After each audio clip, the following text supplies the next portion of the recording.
Hello, I'm Anthony. I'm in the process of writing this piece of music at the moment, imaginatively entitled 20th of February, thank you very much, Motorbike. And all of my songs start out with the date on which they're first recorded before I figure out what they're going to be about. Anyway, never mind all that. Got this guitar line written, and while I was applying various processes to it, I thought, oh, this is a perfect opportunity to show you how I go about producing an acoustic guitar track. We're going to start out with the completely dry recording exactly as I recorded this thing, and I'll apply each of the processes in turn and show you what we end up with at the end of the day. Hope you enjoyed this video today. Check out the Patreon and channel member links below if you'd like to help support my channel so that I can carry on making these videos. Okay, let's get on with it. Here's what the guitar sounds like completely dry.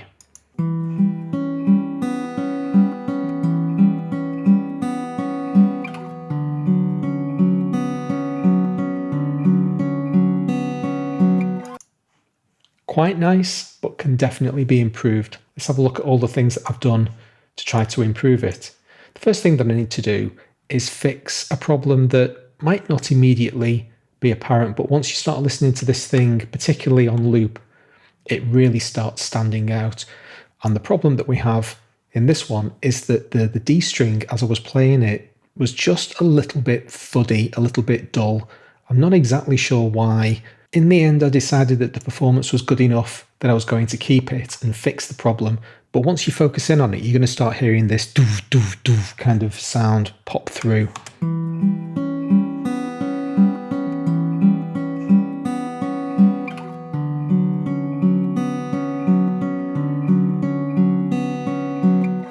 So that G's being played very consistently. It's actually the D string 5th fret. And as soon as you notice it, it starts becoming really irritating. So to get rid of this problem, I've used Pro Q. Now Pro Q is far more than just an equalizer. It actually has dynamic EQ, which effectively turns it into something like a multiband compressor. It's basically a multiband compressor that you can specify individual frequencies to sculpt out. So here we have a scoop. And as the song plays, you'll see actually these big spikes appearing at, 200 hertz. I'm using dynamic EQ to effectively pull these things away. The louder that pop is, the louder that 200 hertz thump is, the harder this EQ works to pull that frequency out. So we'll start with it bypassed and then I'll bring it in, and the difference should be absolutely stark.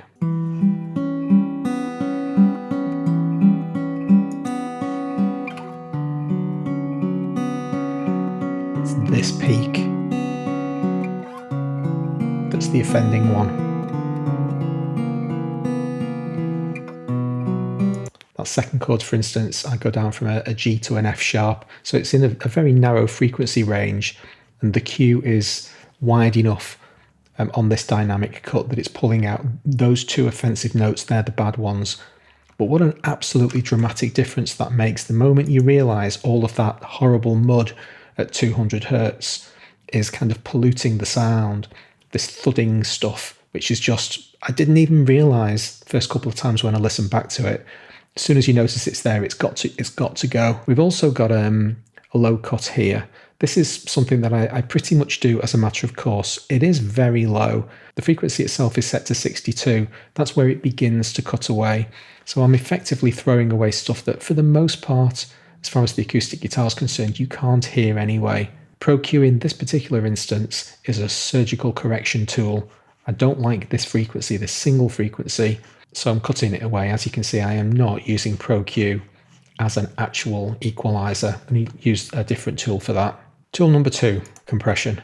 Every guitarist's best friend, well, every musician's best friend really, probably the great unsung hero of the effects world. You don't really ever notice it's there until you take it away, and suddenly everything gets so much worse. So once again, we're going to start off in bypass mode. What am I trying to do with the compression? Well, firstly, I'm trying to cure some of the variance in the transients. This is a naturally played piece. Some of those peaks you can see are way above others. It's actually a reasonably well performed piece. I'm quite pleased, generally speaking, with the frequency profile. When you look at this thing, it's really not too egregious. There's nothing absolutely standing out. A couple of, fairly sharp spikes. But more than just tailoring or controlling the transients, You want the compressor to help add body to the entire sound. When I bring this thing in, you'll hear the entire thing just get fuller and richer. When you're trying to identify what a compressor is doing, it's best to find fairly dynamic or active parts in the piece because it's a very context-sensitive tool. It's not applying all of the time. It has a threshold, and below that threshold, it actually does nothing at all. I picked out a couple of moments in the performance that really helped me to illustrate what the compressor's doing. This is actually the same phrase as we heard earlier, just at a different point in the song, because slightly more clearly defined transients. So listen for two things. Firstly, the consistency of the volume is going to flatten out when I bring the compressor in. But secondly, it's just going to make everything richer and fuller. The overall volume of the entire thing is going to seem to get louder. But as far as the volume police are concerned, it isn't getting any louder at all. There's no loudness bias here. You're simply hearing the quality of a good compressor.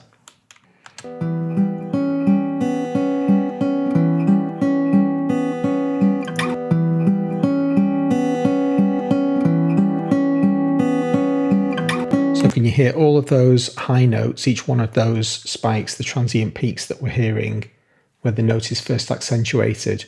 They all suddenly become more consistent, but the entire thing gains body and fullness.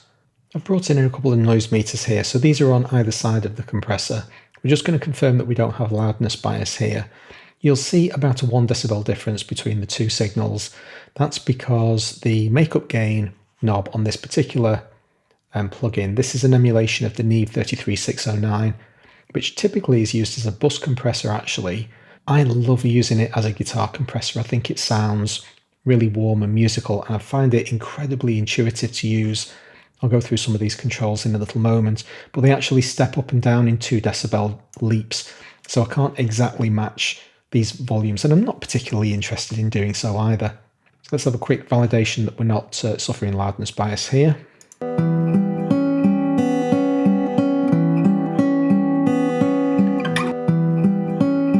So it's evening out, so it's about 1 decibel.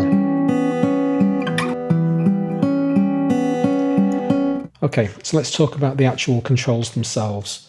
Now, one of the wonders of using compressors is that there's no global standard for what is up and what is down. So you have to figure out how each compressor works. It's incredibly confusing in a subject that's already difficult to learn, whether or not controls are supposed to be turned up clockwise or anti-clockwise. In this particular compressor's case, for instance, the threshold starts out at -40, where it's compressing as hard as it possibly can. So this is the maximum amount of compression it can perform. As I turn the threshold up, we're basically taking it past the point where the compressor is able to grab any of the signal. I'm looking to set the threshold to a point where it's catching those transients. It's basically doing work. In the quieter sections of the song, you'll see the gain reduction go down to practically 0, where it's leaving the signal alone completely untouched. Attack and release are really where compressors are at though. Let's get it running and show you, and I'll show you why the attack is set to 15. Let's get this going. I'm going to turn it down to practically none. Fixed is a very, very fast attack.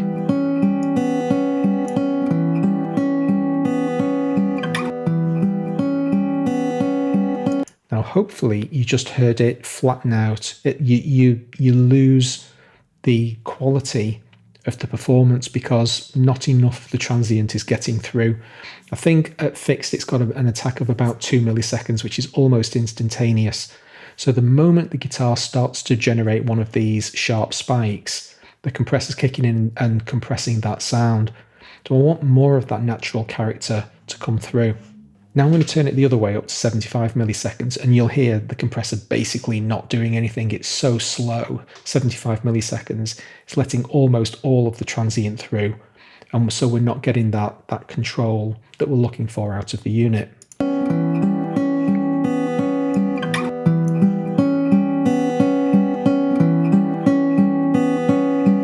And somewhere in between.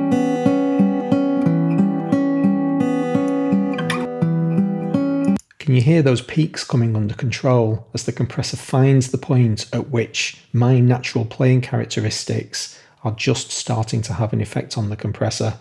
15 milliseconds was the sweet spot, Perfectly happy with that. And that's why I'm saying this, this is an Arturia emulation, the Diode 609. It just seems to suit me so well. It's so easy for me to dial in this thing. Now we'll have a listen to the recovery. So this is how quickly the compressor lets go of the sound after it's grabbed it. In other words, once it falls below the threshold, how quickly does it effectively release the sound to be its kind of natural sound again. If you set a recovery too slow, then effectively the compressor's almost on all of the time because it never gets an opportunity to come down. You'll see the needle kind of, it's walking through mud as it's trying to get back down to zero. And so in this particular case, I've set the recovery as fast as I could to 100 milliseconds. For this demonstration, I'm going to jump to a different part of the song. Let's jump over here. Hopefully I should just be able to let this run. So this is the recovery at 100, and when it's up and running, I'll turn it to 1500, and you'll see visually, but also here, the compressor's just working all of the time and effectively losing its value.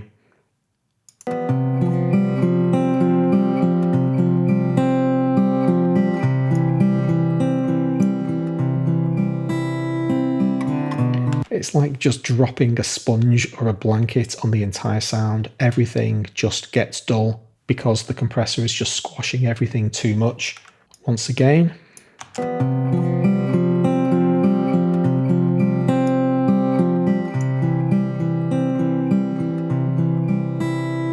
It has a couple of programs as well. A1 and A2 are basically where it tries to work out recovery dynamically depending on the context of the sound. Sometimes they work, but quite frankly, I'm tending to find more often than not that I'm preferring manual control of the recovery. But let's have a quick listen to them anyway. It's visually possible to identify what's going on just by watching the gain reduction meters. They're effectively static.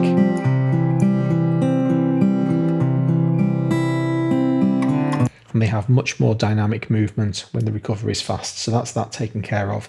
Ratio at 4:1. This actually was a preset that I dialed up. So I started out with the Moog guitar transients. This is always how I prefer to work. Get the preset to somewhere close to what you want, simply by name, and then tailor it to requirements. It selected the 4:1 ratio, a classic compression ratio. So basically everything over the threshold, everything that the compressor is catching and compressing is being compressed at a ratio of 4:1. Very standard fare, works perfectly well, had no reason to change it. The makeup gain is the one control I've not specifically referred to, but effectively that's level matching. So you want the output to be as close as possible to the input. And in this case, because we go up in 2 dB steps, so between the last time we pressed play and stop, we had a 0.9 decibels difference between the input and output from this compressor. So job done, let's close that one down. On to effect number 3. So when we were looking at the Pro Q earlier, I said I wasn't doing any actual EQ using that tool. That was a surgical correction tool. The Neve 1073 is where I'm doing my work. So this is another Arturia emulation. And once again, as you can see, I've dialed up a preset that gets me fairly close to where I want and then tailored it to my own requirements. So effectively, this is going to add shimmer. The 1073 is probably the most magical of magical sources of any of the tools that we've used, that we've looked at so far, because just by setting everything flat, it still improves the sound. But you can still do better than that by tweaking the controls. These are very tiny adjustments they're making on this control, 2 dB here, 3 dB there. Start off with it in bypass, I'll turn it on, and you'll hear what this thing's doing. Again, this has been level matched. It's having no overall impact on the volume. It's just improving the quality of the sound.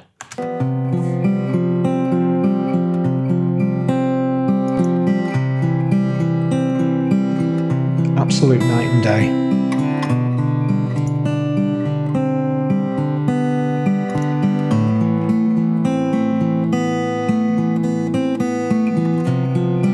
So what's actually happening with this thing is that effectively everything is being boosted, but a very select range of frequencies are being boosted.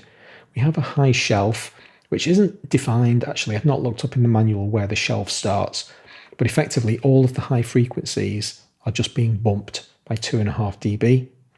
Then we have a parametric EQ at 5.4 kilohertz. Again, a small bump there. That's where the natural air of the guitar sounds. Get that section running again. And if I sweep through the parametric curve with this very small bump, you'll actually hear it. It is quite identifiable.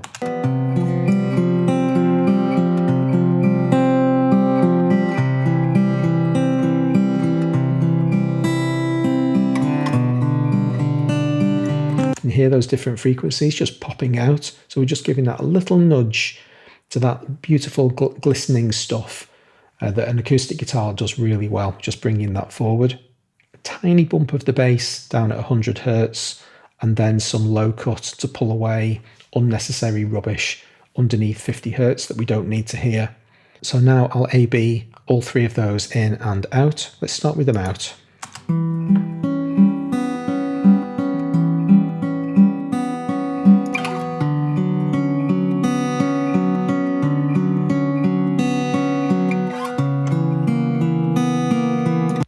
Pretty dramatic. That's a very significant improvement in the overall quality of the sound. Not a single one of those tools is unnecessary. I despise using inserts just for the sake of them. Everyone is doing a single specific job. But we're not done there. Because this was a mono performance, I only have a single decent microphone. So I've only recorded it with a single decent microphone. But I have a trick that I use to fatten out this sound significantly. I make a copy. But on the copy, I apply different effects. So the audio source is identical. You can see that these two audio signals are absolutely identical. But on the second copy, I'm going through another couple of favored plugins doing pretty much exactly the same job, just bringing their own personality to the party. So rather than using the 33609 emulation, now I'm using a Fairchild emulator. There's out. And there's in. And instead of using a 1073 emulation, I'm using a Trident emulation. I've still got a 3 dB boost on the upper frequencies, but this time I've chosen a slightly different range. I've chosen 3K. Bit of bass boost, 3.5 dB of boost, this time at 80 hertz, and I'm doing even more work to sculpt away a little bit more of that 250 hertz mud. So very slightly different effects on the preset. Once again, I started with a preset, and then because this time I wanted to accentuate the differences between these two channels, I actually wanted to generate a little bit of space between them. I've pulled some of the frequencies back in the Trident that I was accentuating in the Neve.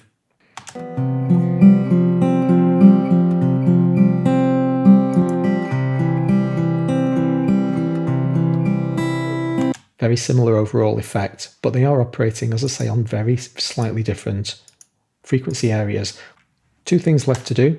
One, split those two tracks up in the stereo field. I'm not going to hard pan them, just a little bit of stereo separation.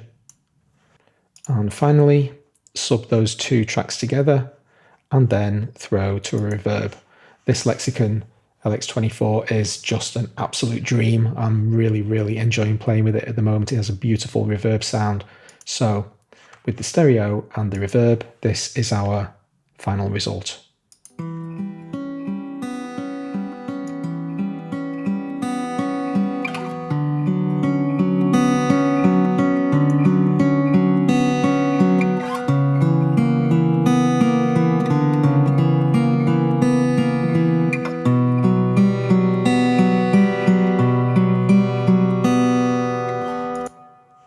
Hope you enjoyed the video today. Please hit like if you did. Don't forget to subscribe if you haven't already. Helps me out with the YouTube stuff. I'll see you next time. Thanks very much.